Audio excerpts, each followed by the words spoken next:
आणि एक महत्त्वाची बातमी आहे, बातमी शिरूरमधून। बारामतीप्रमाणेच आता शिरूरमध्ये देखील अपक्ष उमेदवाराला तुतारी चिन्ह मिळालेलं आहे। शिरूरमधील अपक्ष उमेदवार मनोहर वाडेकरांना निवडणूक आयोगाकडून तुतारी चिन्ह मिळालंय। अमोल कोल्हेंना तुतारी वाजवणारा माणूस तर अपक्ष उमेदवार मनोहर वाडेकर हे तुतारी चिन्ह घेऊन निवडणुकीच्या रिंगणात उतरलेत।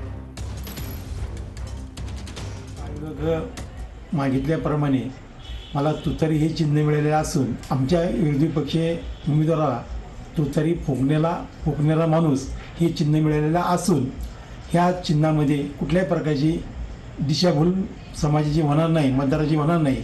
परंतु या चिन्हाचा काही फरक पडला तर माझ्या उमेदवारी थोडाफार फरक पडू शकतो। परंतु आपण सर्व मतदारांनी, आपण सुज्ञ मतदार आहात, आपण सर्वांनी तुतारी ह्या चिन्हापुढील बटन दाबून मला सर्वसामान्य समाजाचे प्रश्न मांडण्याकरता आपण सर्वांनी लोकसभेमध्ये पाठवावी ही सर्व मतदारांना माझी कळकळीची विनंती आहे।